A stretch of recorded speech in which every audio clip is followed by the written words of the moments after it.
Aw bena jɛmukan min lajɛ sisan nɔ a kɔkɔrɔma donnen don ni Forum de l'Habitat des Banques Assurance ye n'an ko ma ko FOHABA.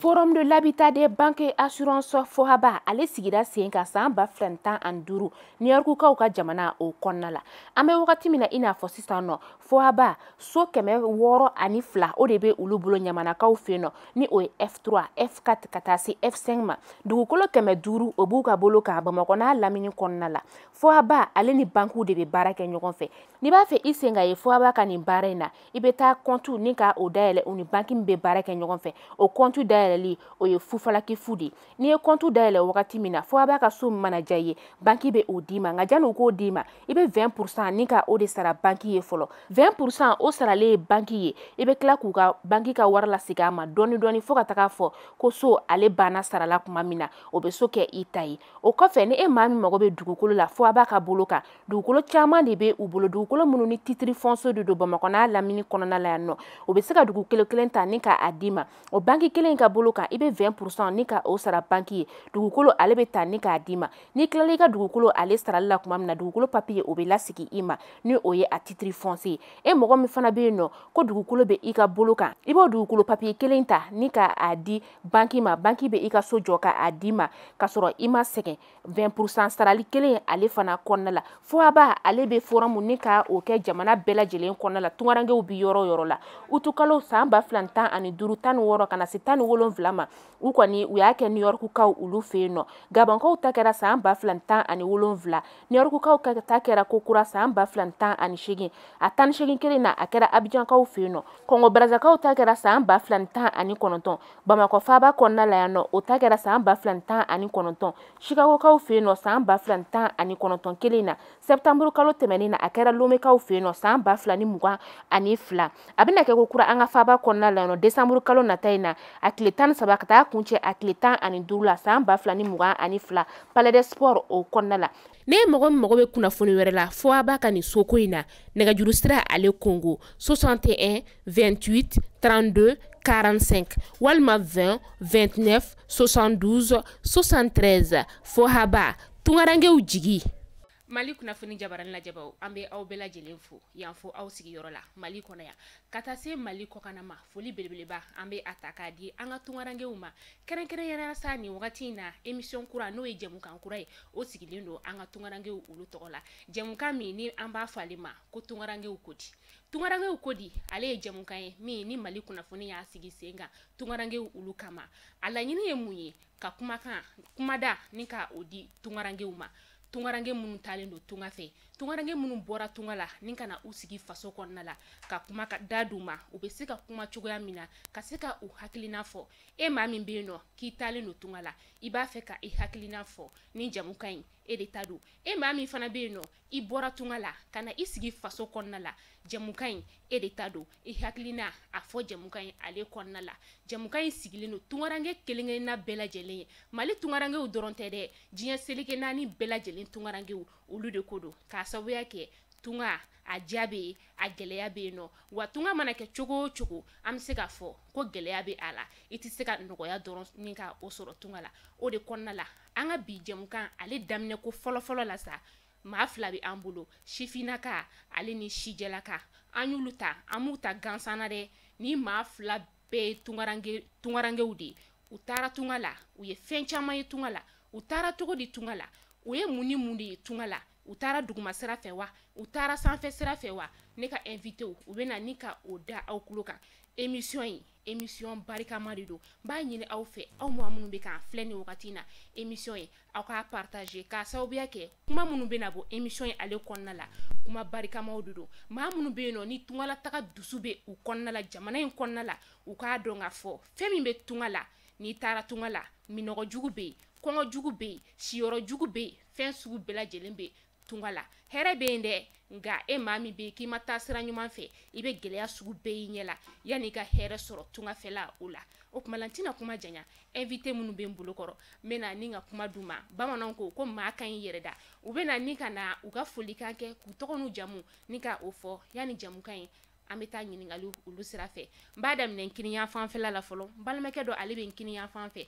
a bɛ n'a tɔgɔ n'a jamu ni ka o fɔ ye balimakɛ ni ɲankuma baasi foyi tɛ i bɛ se ka i tɔgɔ ni jamu fɔ maa minnu bɛ k'an filɛ nin waati in na Mustafa Kɔnde i bɛ se ka fɔ an ɲɛna nin wagati in na n'a tɛ k'i ma baasi hakɛto bɛ kuma kan i si bɛ san joli la bon ne 1981 d'accord numanya fan fɛ an ka cɛkɔrɔba dɔ b'an bolo kɔrɔ ale fana taara tunga fɛ a y'i kɔfilɛ a faso la a seginna ka na faso o kɔnɔna la ni o ye Ba Maliba ye ale fana bɛ numanya fan fɛ a bɛ n'a tɔgɔ n'a jamu ni ka o fɔ aw ɲɛna ne fa i ni ɲankuma assalamu alaikum wa alaikum salam ne tɔgɔ Fuseni Kamara Alfuseni Kamara si vous voulez i Kamara oui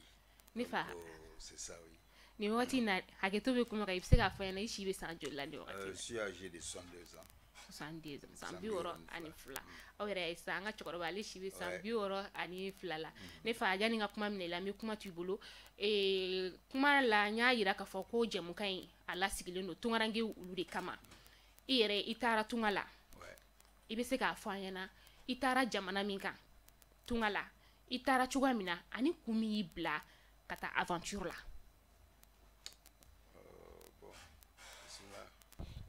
ne bɔra Mali la yan en 89 sur visa n ye n ka visa ta Bamako yan de donc n tagara en décembre 89 je suis resté là-bas j'ai fait différents travaux n ye baara damadɔw kɛ voilà jusqu'à conduire fo ka na taxi boli la voilà n ye wagati k'o la donc après je suis rentré donc i bɛ fɛ k'a fɔ an ɲɛna i ka baara fanba Amérique jamana kɔnɔna la o de tun ye taxi boli ye k'i to taxi boli la Amérique jamana kɔnɔna la yala i bɛ se k'a fɔ an ɲɛna i ye gɛlɛya minnu sɔrɔ a kɔnɔ bon wagati la les années 89 kana fɔ 90 plus o wagati ni sisan fana tɛ kelen Amérique kɔnɔna na bon kow yɛlɛmana kosɛbɛ n'o tɛ anw bɛ don ye o tuma min na en 89 bon, il y avait trop de brutalité trop de crimes crimes tun ka ca kosɛbɛ surtout dans le domaine des taximans joginw ni brutalité caman i tun bɛ se ka sɔrɔ quoi voilà e yɛrɛ ye dɔ sɔrɔ o brutalité ninnu dɔw la oui o kɔni o ka ca i bɛ dɔw ta au moment de tes pays t'agresse ou bien agressé ou c'est qui jogi c'est ka jogi ni fɛn dɔ k'i la ka boli o n'a ɲɔgɔnna caman quoi bon foyi tɛ bɔ a la ou bien u bɛ se ka bin kan yɛrɛ k'i ka wari minɛ mais o dɔw ni bi tɛ kelen parce que o tuma o y'a sɔrɔ caméra de surveillance tɛ yɔrɔw la bon maintenant o bɛ yɔrɔ bɛɛ la dans les rues même dans les taxis donc kow changera kosɛbɛ quoi par rapport à aujourd'hui taxi min ni i tun b'a boli yala taxi in e yɛrɛ de ta kun don wa walima a tun bɛ mɔgɔ de tun ta de bɛ baara k'a tigi ye bon compagnies de do on appelle ça les yellow cab c'est les taxis jaunes à Manhattan New York centre-ville compagnies d'état do tu fais un permis spécial après le permis national de formation de cas là ka dugu cogoyaw dɔ ka dugu kalan puis a k'a sɔrɔ i bɛ se ka dɔɔni fɔ kan na i ni client ka se ka kuma adresse mana d'i ma fana i ka se ka adresse retrouver facilement donc an tun b'o position de la ye o diyara n ye sisan an bɛna yɛlɛma ka na balimakɛ fan fɛ ni o ye Mustafa ye Mustafa i bɛ se k'a fɔ an ɲɛna e ka aventure a bolila jamana jumɛn de kan ne ka aventure bon en fait n bɛ fɛ ka taa fɔ Algérie ka bɔ yen ka taa ka continuer n y'a daminɛ Mauritanie la n taara Mauritanie bon Dieu a fait que n ma se ka sira sɔrɔ ka taa ji fɛ bon parents ye n wele ko n kana n bɛ ji ko in ne dusu tun bɛ n kɔnɔ bon parents ye n wele ko n kana o kɛ bon n ye programme changer n tora Mauritanie plus précisément Nouakchott an bɛ se k'a dɔn parce que mɔgɔ tɛ wuli ten k'a fɔ k'i bɛ taa tunga la ten k'a sɔrɔ ko dɔ tɛ i bɛ se k'a fɔ an ɲɛna fɛn min de y'a to i ye dusu ta k'a fɔ k'i bɛ taa kɔgɔji tigɛ ya. n bɛ se k'o fɔ na bon komi bɛɛ b'a dɔn k'a fɔ gɛlɛya bɛ caman bila tara bon ne ta kun ye gɛlɛya kun tɛ mais n terikɛ dɔ kun bɛ yen nɔ bon ale tun bɛ an wele bon a nana siɲɛ kelen an bɛɛ ɲɛ bɔra fɛ a bɛ fini minnu fɛn minnu don a bɛ wari minnu fɛngɛ olu de y'an bila ne yɛrɛ ta ne ta o kun ye ne de kun ne ta bila c'est pas parce que kɔngɔ kun bɛ n na walama ko wɛrɛ tun bɛ n na mais n kun y'a école abandonné tun bɛ baara wɛrɛw kɛ bon c'était pas trop sérieux donc olu nata de la an bila ka taa ne yɛrɛ bila ka taa i kun bɛ fɛ ka taa ɲɛfɛ aventure la. I tagatɔ la Mauritanie i taara cogo di parce que sira mana kɛ cogo cogo i bɛ taa sɔrɔ gɛlɛya dɔ b'a kɔnɔna la i bɛ se ka i da don depuis i bɔra Bamakɔ don min na Bamakɔ da fɛ don min na k'a dusu ta k'i bɛ taga tunga la k'a daminɛ gare la fo ka taa i sen don Nouakchott kɔnɔ i bɛ se ka dɔɔni fɔ an ye o la. Ouais, n bɛ se ka dɔɔni fɔ bon en fait o waati ninnu kɛra bon a kɛra 2004 2005 o y'a sɔrɔ gɛlɛyaba tɛ yen nɔ mais sira tun man ɲi kosɛbɛ bon sɛgɛnba t'a la kɔni mais sira ma a bɛ tile damadɔni kɛ dɔrɔn mais sɛgɛnba t'a la fo ka taa fɔ aw sera o waati problème tun tɛ sira la. Problème ba tun tɛ sira la. papier b'i bolo y a pas de problème. D'accord. I donna Nouakchott i ma se i yɛrɛ ka fɔ la i tun bɛ fɛ ka kɔgɔji tigɛ ka taa Espagne ninnu na i ma se ka taa parents ka laɲini kɔnɔna la mais Mauritanie kɔnɔna la e ye mun ni mun de vécu ye Mauritanie kɔnɔna la yen nɔ parce que an b'a mɛn ŋunuŋunukanw na ka fɔ ko yen dugulamɔgɔ ninnu u tɛ siya wɛrɛ fɛ e dun ye siya wɛrɛ de ye k'u tɛ farafin fɛ olu fara jɛlen don ni anw ta ye k'u tɛ farafin fɛ e de bɛ se ka o tiɲɛ n'o nkalon fɔ anw ɲɛna parce que e taara yen nɔ i ye san caman kɛ a jamana kan a tiɲɛ n'a nkalon e de bɛ se ka o fɔ anw ye sisan. En fait Mauritanie racisme bɛ yen nɔ mais finmanw yɛrɛ bɛ yen Mauritanie bon finman ninnu suraka ninnu u b'a fɔ olu ma ko bidɛn hatanɛ finman ninnu u b'a fɔ ko hatanɛ komi ne ko bɛɛla Mali la yan nɔ bon dɔw t'a la mais dɔw b'a la mais duna ta fan fɛ racisme bɛ yen nɔ mais ni fana a bɛ dépend i yɛrɛ tagabolo la i ka éducation na fɔlɔ et puis fana i ka fréquentation dɔw bɛ yen nɔ ils ont duré là-bas bon ala yɛrɛ t'a la a ka se dɔw bɛ yen u ka sutura sɔrɔ u ma problème sɔrɔ mais ne kɔni plus précisément ne ye problème caman sɔrɔ problème sɔrɔ quoi taara fɔ kaso yɛrɛ la. Mauritanie mais o sɔrɔla kɛlɛ de fɛ o y'a sɔrɔ n tun bɛ taxi boli n tora Mauritanie tuma min na n tun bɛ bɛn de boli camion ninnu en fait n bɔr'o la bon n bɛ taxi dɔ sɔrɔ yɛrɛ n bɛ taxi boli. O taxi kun y'i yɛrɛ ta ye. Taxi kun y'i yɛrɛ ta ye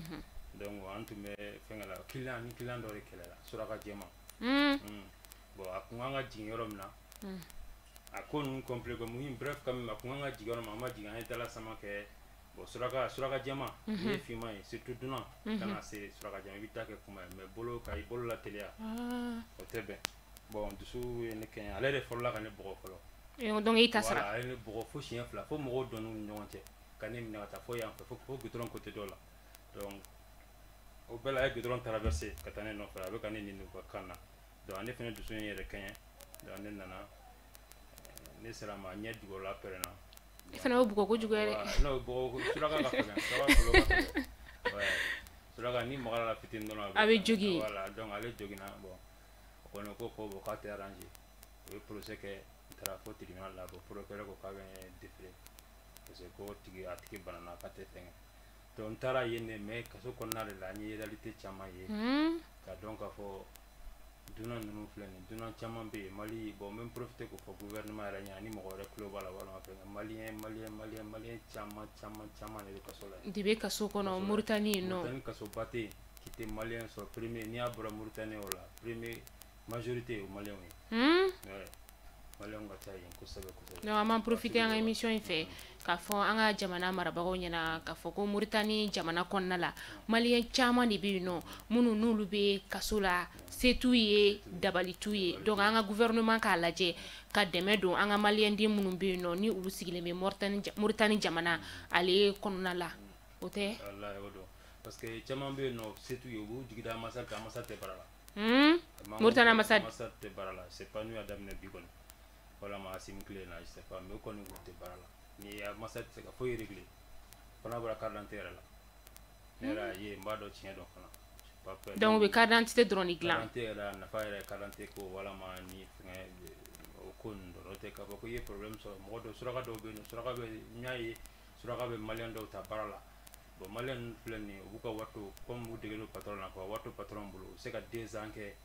un an uta kuma ba ko so ko bu ko war mine donc nuko ko bu ko war mine suraka be nani ba fo mako jiko suraka kana ko jiko donc komi kalabantia quoi voilà ba fo ko ba fo ye kalabantia kula voilà ba fo ke wolle be nani kalabantia ila ba se ka kuma do ko do kere ku ga mina do shwena wala mo ka fendo kera wala ma ibi no dem soka o se ka kuma o no nyogon chama yeno kasola do ni dun ko suraka ma ni ko ki bina dem soka kaso ari prévu etala ni mo ye fana munu be datu ka ko bina mo ka donc mo vérifier faut mo vérifier kuma kan dra prévu tala foi tala o malien on be no be kasola o ta sans flaw dain o san duru dain o be san kelum dain ni o ye mais do fana bien fana o lu era jotala parce que ube ko wara ko ko mu interdit no ali en RF no tu te no que mo RF mais do be innocent chama fana bien pas mais la massade fait pas son travail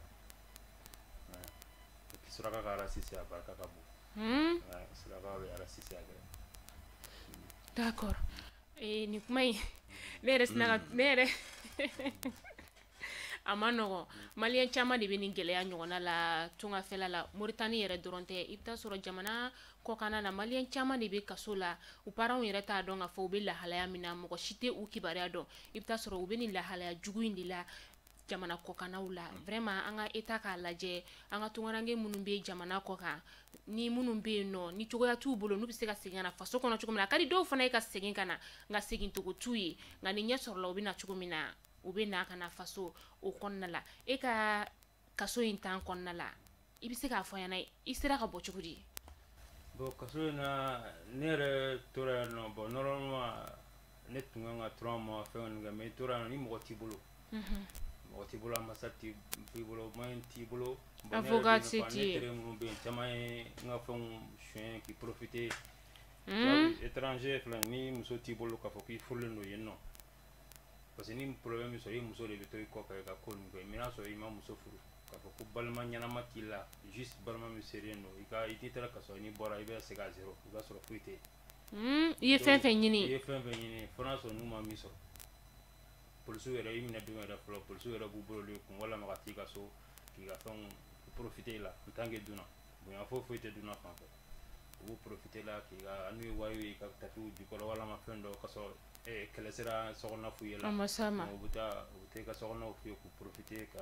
nu femi obota donc ne tora ino jusqu'à un an ka sogono voilà maintenant enquête la wen wole ka nyini nga kala to gomna te procureur bon ko ngata ku bina wole jugement bon ne tora ino faut un an jusqu'à un an beta fa moins 3 jours comme ça wene wole un mercredi donc juillet un an dia waso un an punto ko yekile damado donc you 2 ans neki ne un an neki sankele ni ka kono jani sankele nga dafa ye wala yin sankele punto yekile damado mai wole ko juger bon oui sankele dia bon yekile damado ke mboro mais et puis là-bas encore c'est pas bon comme beba do ko so era mai ka so to mai kala to mais vraiment nga malion chama segana no yekona chama era segana do fene bo priro ke kana so bo so tara fana man do fana parce que j'ai fait et time perdu ba for non bo sini peut-être moi année prochaine ça va aller comme que ko rebe do ko rebe to temps passé ko rebe chaman bi no ibe go mena ko kala ma kuma na wasoro wati tara ci janfara ibe kila kana faso fana ne bina repara yan fana tuguni a zero mais Mauritanie no ima musofuru ye no foi bo ko fa nye musofuru nye wala fa muso do furu wala fa ni Mauritanie wala fa mutan langue mara sura hasura ka kan ne fora mara ka ni mara wala fa kan mara ka ni flaka kan nan ne yo donc yo wala fa muso de tay muna ima sura ka muso do tay no bo sura ka muso tanga ko koro sura muso blenge sura muso ta fika ke patron bay sura muso te jita la te foi ga le bisi ke toronga boy tobilikɛla foyi hali den t'a la foyi fɛ suraka donc o bɛ kuma min fɔ surakaw ka position na yen nɔ o bɛ ten tɔ voilà bon surakaw fana suguya tɛ kelen ye nɔ suguya bɛ yen fo 3 fo 4 o ye jumɛn jumɛn bon olu bɛrɛbɛrɛ bɛ komi an yɛrɛ fɛ yan nɔ bɛrɛbɛrɛ bɛ warasiw bɛ ɲɔgɔn ye dɔw bɛ yen fana u bɛ baara kɛ dɔw bɛ yen u tɛ baara kɛ donc a bɛ komi an fɛ yan nɔ bɛlaw ni siya minnu bɛ yen nɔ voilà bon hali suraka an yɛrɛ fɛ yan nɔ surakaw n'est-ce pas tamasɛki bɛ yen u b'a fɔ min ma fana ko tuareg awɔ dɔ fana bɛ yen fana min fana n'o tɛ kelen mais u bɛɛ bɛ nord la Mauritanie fana b'o cogo la a suraka jɛman quoi qualité bɛ ɲɔgɔn ye tonton bɛna e fan fɛ dɔɔni e ka Ameriki sigi la yen nɔ Musafu bɔra ka min fɔ hali n'a ma kɛ e la yala kɛra mɔgɔ dɔ la ni ɲɔgɔnna kɛra mɔgɔ dɔ la i ɲɛna yan bon Ameriki kɔnɔna na ne bɛ wagati min fɔ kɔni n y'a fɔ cogo min na agression de tun bɛ yen américain noirs surtout voilà u ye position dɔ la dɔrɔn u b'i agresser ka se ka profiter i la ou bien taxi fana na taxi boli la i ni client dɔw n'i taara bɛn vagabond client ma a b'a essayer ka profiter i la kelen kɔ ka service rendu au moment de te payer a bɛ se ka buteli fara i kun a bɛ se k'i jogin ni fɛn dɔ ye bon même des produits mélangés a b'a fiyɛ i ɲɛ la pour fuir ka boli quoi d'accord ouais e ka Ameriki sigi la e seginna ka na jamana kɔnɔ ni y'a san joli ye ne nana bon a bɛ wagati bɔ sisan depuis 2001 depuis 2001 fo sisan donc une vingtaine d'années maintenant o b'a yira k'a fɔ i ye can caman i y'o kɛ Ameriki jamana kɔnɔna la sigi mana kɛ cogo o cogo moment dɔw bɛ na a sigi la souvenir dɔw bɛ k'a kɔnɔna la quoi i bɛ se k'a fɔ an ɲɛna i ye souvenir ɲɛnama min sɔrɔ souvenir min tɛ bɔ i hakili yɛrɛ la fiyewu Ameriki sigi la bon ne bɛ se ka souvenir min fɔ dɔrɔn c'est durant tout le temps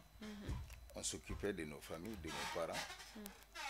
voilà on ka souvenir an ka vie yɛrɛ tun y'o de ye quoi on est parti pour venir en aide à la famille pour rehausser le niveau de vie de la famille de tous les proches on a fait ça bel et bien de notre Anseko là quoi voilà ka to tunga fɛ ka parents ka olu la nisɔndiya aw bɛ fɛn min ɲini k'o bila ka na so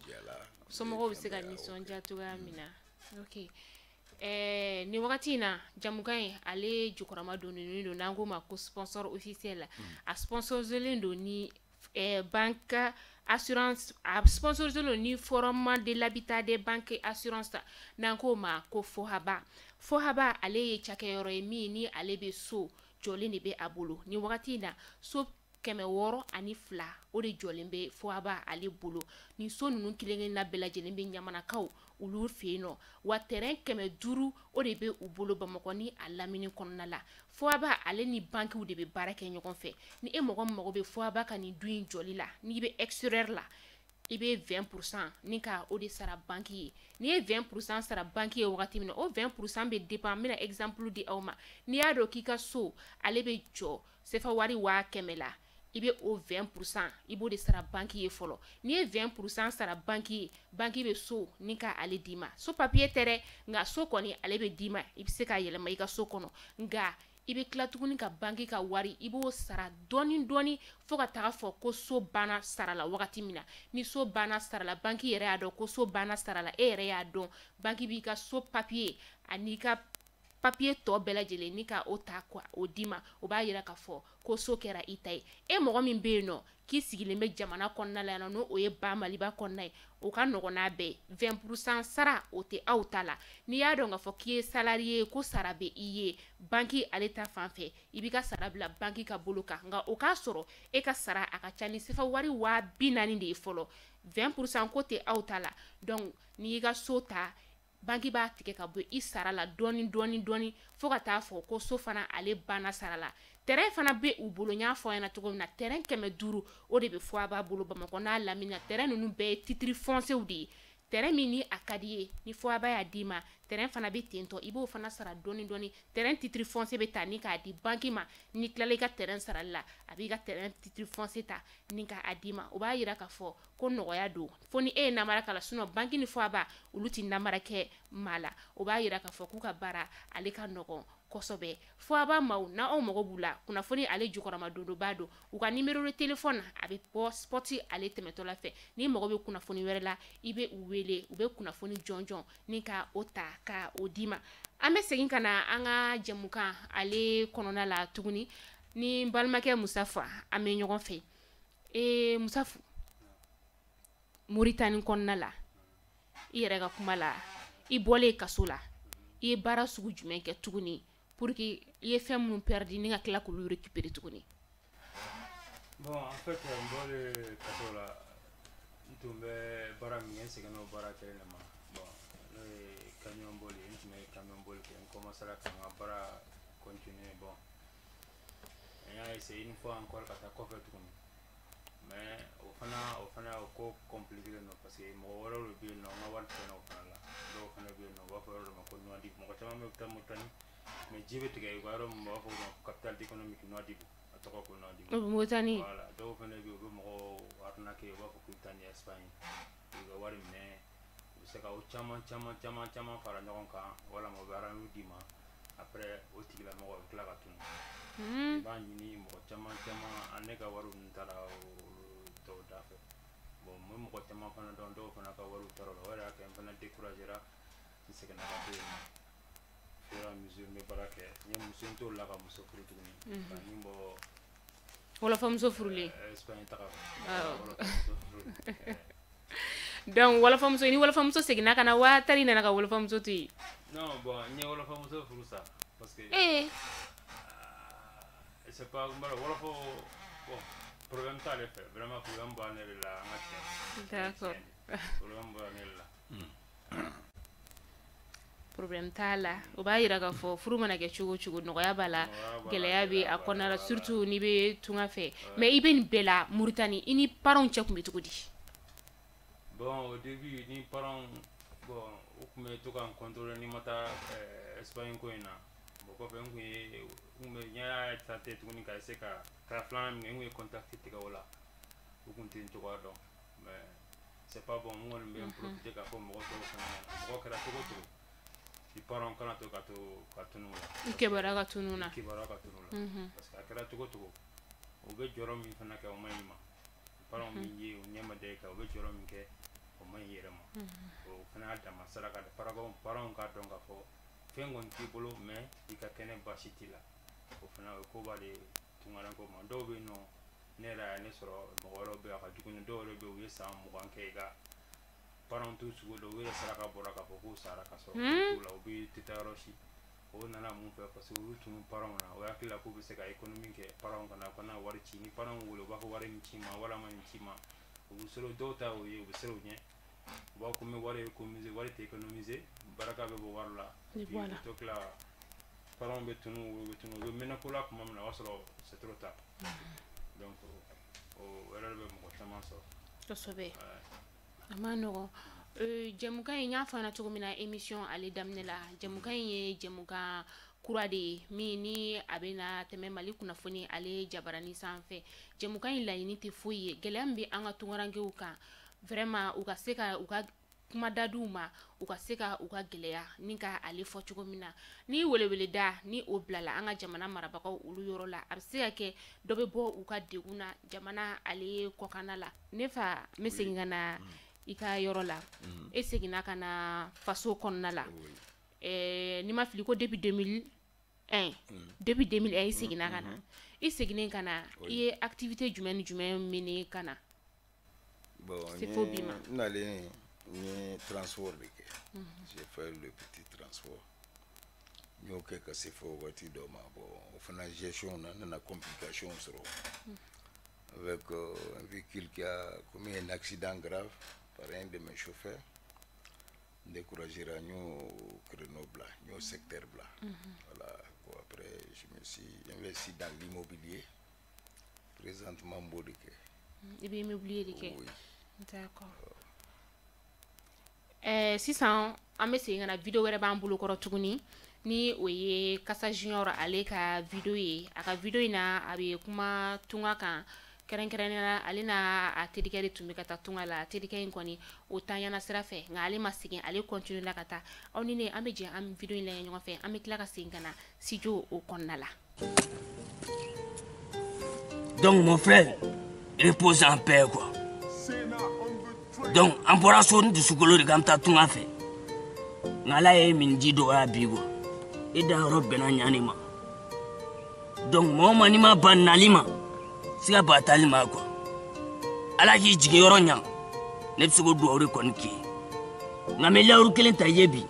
i kɔni tulo tɛ ne mankan na nka ne bɛ lawuru kɔni ta i ye bi donc n'Ala ye fɛn kɛ ye i fa n'i ba n fɛnɛ bɛ n jat'u la quoi parce que an bɛɛ de kelen n'a ma ɲɛ e dayɔrɔ bɛnna ɲama kɔni donc ne fɛnɛ bɛ n se k'i kɔ ye quoi mais hakili to i fa n'i ba la ka hakili to i kɔrɔ n'i dɔgɔ la i taara fɛn i na k'i bɛna di minnu ma donc n bɛ hakili t'u la i kɔfɛ i tɛna jigin n'a ye ne la o la quoi donc e ni ne an bɛɛ de kelen an bɛɛ ye joli kelen an bɛɛ bɔ Mali de la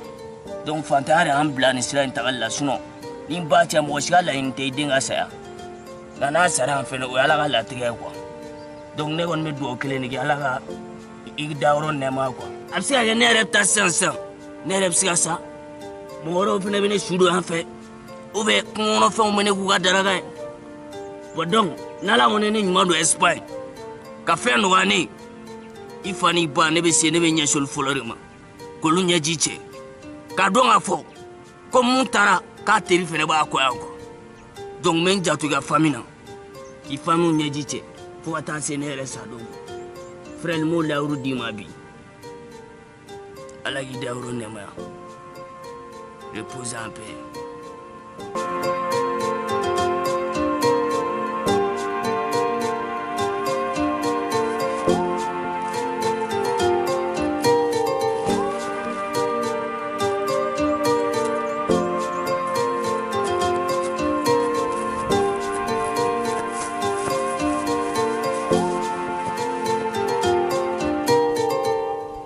Min fana be no ko ni video nunu a jari be fɛ ka i hakilina ni ka o di jɛmukan o kɔnɔna la nɛgɛjuru sira 72 18 42 47 72 18 42 47 i be vocal ni ka o bila an kunna walima i ka video i be a ci an ma ni numéro WhatsApp la walasa an bɛ se ka i ka video ni ka ale latɛmɛ cogoya min na wagati ale be ka sɛnsɛn kana dɔɔni dɔɔni sisan an bɛna kuma di Musafu ma déjà tɔɔrɔ minnu ye i sɔrɔ Mauritanie jamana kɔnɔna la i ye caman fɔ o la ladilikan jumɛn de bɛ e yɛrɛ fɛ en tant que jeune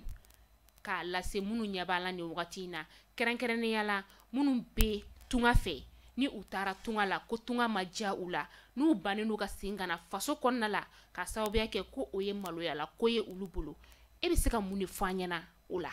minnu bɛ ka an lajɛ ani minnu bɛ tunga fɛ nin wagati in na. Alhamdulillah bon kɔni ne bɛ se ka weleweleda min di bɛɛ lajɛlen ma que ça soit Mauritanie yɔrɔ o yɔrɔ parce que n teri bɛ yɔrɔ caman dɔw bɛ yen nɔ n kɔni b'a ɲini fɛ u ka cogo o cogo mɔgɔ kɛra cogo o cogo i kana bɔ so mɔgɔ t'a fɔ i tɛ segin mais n'i nana bɔ so réalité caman bɛ a dogolen b'i la téléphone ninnu bɛɛ i t'olu dɔn mais n'i nana yan nɔ i fɛ yen nɔ i bɛna dɔn k'a fɔ vraiment ko minnu bɛ yen i bɛ retard la walima i tɛ retard la walima min don i bɛna dɔn et puis fana i parents hali ni parents tɛ nin na i kana bɔ i parents ka bolo ni parents bɛ nin na fana ni bɛ da ɲɛ min bɛ da i kan i to a kɛ c'est waliju tɛ se k'o k'i ye mori tɛ se k'o k'i ye o baara o nafa ka bon mɔgɔ bɛ cogo o cogo i k'i gɛlɛya i kɛra cogo o cogo sugu ka kɔn kan i k'i jira i kana bɔ so kana fɔ i bɛ tunu parents la kana sira fɔ ɲɛ hadamaden i bɛɛ b'i da ka n'i bolo n'Ala ye fɛn fɛn latigɛ mɔgɔ kan i b'o de sɔrɔ mɔgɔ fana Ala fana i k'i hakili to i yɛrɛ Ala ye hakili kunkolo d'a ma an ka hakili to an yɛrɛ la an kana kɛ dangatɔ danga man ɲi mɔgɔ bɛ dɔw bɛ yen nɔ a t'a fa nin direct a t'a ba nin direct mais ko dɔw bɛ yen dusukasi walama fɛn a bɛ na ni danga se hadamaden ma donc mɔgɔ kɛra cogo o cogo tungaranke o tunga a ka dɔn k'a fɔ a bɛ tunga dɔ fɛ a t'aw fo ka fɔ ko men fɛ yen nɔ men yɛrɛ fɛngɛ walama fɛngɛ par exemple Mauritanie ko ninnu caman na par exemple a ka hakɛ to lamɛnbagaw yan nɔ sungun tigɛ ni kamalen tigɛ yen nɔ yan nɔ ko caman ta dɔw b'u gala wuli ko n ka muso walama n ka ma ye den wolo yen nɔ n'i ye o kɛ i ye san 2 de kɛ kaso la donc yɔrɔw tɛ kelen n'i ye mun kɛ ni muso bɛ komi i ka kɔnɔ da muso la sans mariage o ye san 2 kaso la muso bɛ taa kaso la i tɛ kaso la donc ni muso da ko k'i binna ka ekɔli min ta sauf n'a y'a dogo aw yɛrɛ dama ni ɲɔgɔn cɛ mɔgɔ kana ma mais ni i ta bɔra kalama o y'a kaso ye mɔgɔ dɔw b'a kaso la aw fila bɛɛ donc jamanaw tɛ kelen olu ka jamana sigi ka ɲi voilà olu ka jamana fɛngɛ de ka fɔ jɛnɛya haram parce que olu tɛ pays laïque pays islamique de haramuyalen don hali n'aw ye u y'aw ye école nin na walama aw ɲɔgɔnlen bɛ cogo dɔ la u b'aw minɛ mais olu yɛrɛ kojugu caman bɛ kɛ yen nɔ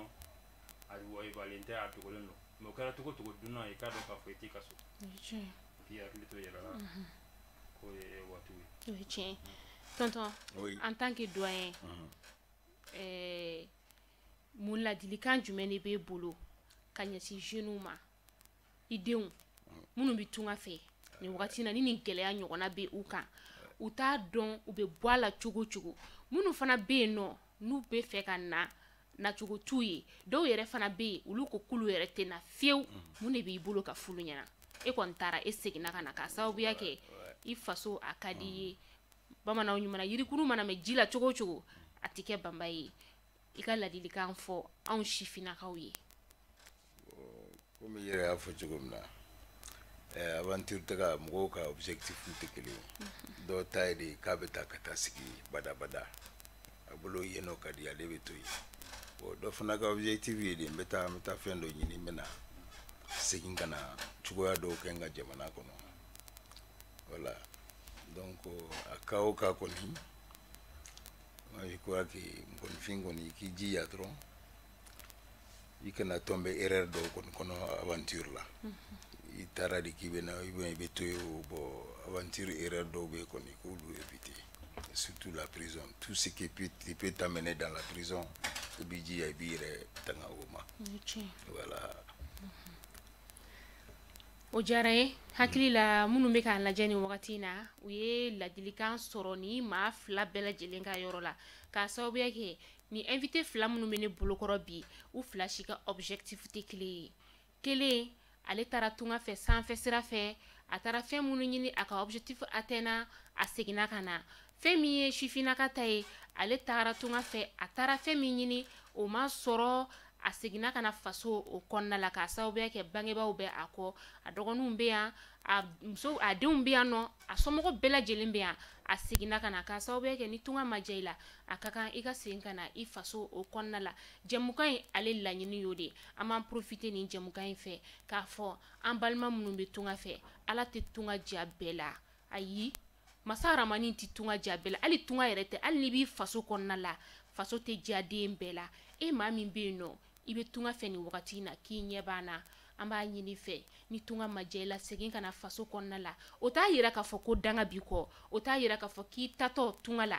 ko i fa n'i ba ma dugawu k'i ye o si tɛ e bɛ tunga fɛ yen nɔ e tɛ ka fɛn sɔrɔ yen nɔ e tɛna faso kɔnɔ e t'a dɔn k'a fɔ n'o y'a sɔrɔ i ka fɛn sɔrɔ bɛ faso kɔnɔna de la i dakan bɛ i faso kɔnɔna de la n'i seginna ka na jamana kɔnɔna la i bɛ fɛn sɔrɔ yan nɔ de i mɛnna tunga la cogo o cogo i k'a dɔn k'a fɔ k'i laban ye faso kɔnɔna in de ye tubabuw ka jamana arabuw ka jamanaw a mana kɛ siya o siya ka jamana ye n'i bɔra i faso kɔnɔ ka taa i bɛ wele ko dunan de i bɛ wele ko tungarange de wa i mana kɛ yen cogo o cogo k'i ye miliyari sɔrɔ k'i kɛra jamatɛri ye yen nɔ i kɔfilɛ i faso la i k'i kɔfilɛ i bangebaaw la k'a sababuya kɛ i taara kulu to lahalaya min na i bɛ o dɔn n'i tora tunga fɛ yen nɔ k'i mago bɔ i somɔgɔw la i mana sa don o don tunga fɛ ala kana cɛ janya i su a bɛna don faso kɔnɔna la wa i su kun kɔrɔtalen tɛna jamana kɔnɔ dɛ i su kunma sulen de bɛna faso kɔnɔ k'a sababuya kɛ somɔgɔ bɛɛ bɛ ba i su la e min i kɔfilɛ u la u ɲɛnɛma e ɲɛnɛma kuma min na e salen de e somɔgɔw bɛna u kɔfilɛ i la an bɛ min fɔ aw ɲɛna tungarangew a ye segin aw kana faso kɔnɔ i ye fɛn sɔrɔ o i ma fɛn sɔrɔ o segin ka na i fa jamana kɔnɔna la faso mago bɛ a den kelen-kelenna bɛɛ lajɛlen na i mana kɛ cogo o cogo i mana kɛ den sugu o sugu ye faso in mago b'i la faso in ye ko dɔ kɛ i ye yanni i bɛ taga tunga fɛ wa a ka di faso ye i ka segin kana o sara ale ye a mana kɛ cogo o cogo n'o dɔ de i ye miliyari min sɔrɔ jamana kɔ kan dɛ n'a investi i faso kɔnɔna la n'a kɛ étage ye i faso kɔnɔna la n'a kɛ building ye i faso kɔnɔna la i k'i faso jɔ kana jamana wɛrɛ faso jɔ diɲɛ kɔnɔ a mana kɛ gɛlɛya cogo o cogo n'olu ko k'u b'i gɛn don min na i n'i ka fɛnw u t'i gɛn ka na ni o ye i ye fɛn minnu jɔ olu fɛ yen o ye olu ta ye nka n'a b'i faso kɔnɔ dun i mana gɛn ka na don o don i bɛ n'a sɔrɔ i faso kɔnɔna la faso to o kumaniya i ma diɲɛ fara lahara kan ne baw ne faw aw minnu fana bɛ yen nɔ k'aw denw bɛ tunga fɛ u bɛ gɛlɛya o gɛlɛya la an b'a dɔn aw b'a dɔn k'u bɛ gɛlɛya min na u bɛ fɛn min fana ɲini tunga fɛ k'a bila ka na di aw ma k'aw ka investi jamana kɔnɔna la ni aw b'a ta k'a tiɲɛ o fana ye lahalaya min ni a man ɲi o bɛ kɛ sababu ye fana ka maa caman muruti faso kɔnɔ seginni ma k'a sababuya kɛ u ye gɛlɛya min kɛ ka fɛn ɲini n'u y'a bila ka na di aw ma a y'a tiɲɛ u kɔfɛ o fana ye fɛn min ni a man ɲi kiti fana bɛ den n'a masa cɛ o yɔrɔ fɛnɛ na denmansaw aw fana k'aw hakili to o yɔrɔ la n'aw denw taara tunga fɛ n'u ye nafolo bila ka na di aw ma a y'a lajɛ aw ka a investi a ye du jɔ a k'a di u ma u kɔfɛ yan nɔ u mana na don o don u b'a sɔrɔ u ka nafolo o fana baara la u kɔfɛ o ye baara ale ɲuman ye u bɛ tunga fana o bɛ o diya u la jamukan ye ale laɲini fanba ye nin de e mɔgɔ min bɛ yen nɔ k'i ɲɛ banna nin wagati in na i bɛ fɛ ka i sen don an ka nin jamukan in na nɛgɛjuru sira 72 18 42 47 hakili la invité fila minnu bɛ ne bolokɔrɔ bi aw ye faamuyali caman sɔrɔ u ka kunnafoniya ninnu na wa e maa min fana bɛ yen nɔ i bɛ fɛ ka taa tunga la i b'a dɔn gɛlɛya b'a la dɛ gɛlɛya b'a la nɔgɔya fosi t'a la to i faso kɔnɔ yan nɔ i k'a ɲɛɲini jamana in ye anw de ta ye mɔgɔ si tɛna se ka jamana in jɔ ni anw tɛ n'anw bɛɛ bolila ka taa jɔn de bɛna jɔ k'a di an ma o tuma la sera an ka fara jamana marabagaw kan an ka jɛ ka jamana ye ni ka ale jɔ ɲɔgɔn fɛ m'aw hakili jigin k'a fɔ ko kunnafoni ale jukɔrɔma don dɔ b'a ye foaba de foaba ale ka baara o ɲɛsinnen bɛ fɛn min ma entreprise ba min don a bɛ so de jɔ ni k'a di mɔgɔw ma i b'a sara banki ye dɔɔni dɔɔni n'a ye foaba maaw fo n bɛ foli belebeleba ta k'a di n ka invité filaw ma k'u ni ce u nana an ka wele ni ka ale jaabi n'an y'an ka invité fo an tɛ ɲina an ka caméramanw kɔ n'o ye an ka techniciens ye an bɛ an ka techniciens ninnu fo kabini wagati min na ni jamukan ale sigira u bɛ boli wuli la u bɛ don ka bɔ la an b'an ka techniciens fo n'an ka techniciens ma fo baara ale tɔ o tɛ laban k'an ka techniciens yɛrɛ ni ce u ka baara la aw minnu fana bɛ k'an lajɛ aw ni ce aw ka lajɛliko ɲuman na ni ala m'an ka jɔnya jɔn an bɛ ɲɔgɔn sɔrɔ na siɲɛ wɛrɛ ni émission in ɲɔgɔnna caman ale kan siɲɛ wɛrɛ invité o ta bɛ juguya ni nin zenw ta ye k'a sababuya kɛ ni aw ma kasi ne bɛ kasi walima invité yɛrɛ ale bɛ kasi aw k'an bɛn don n'a nataw la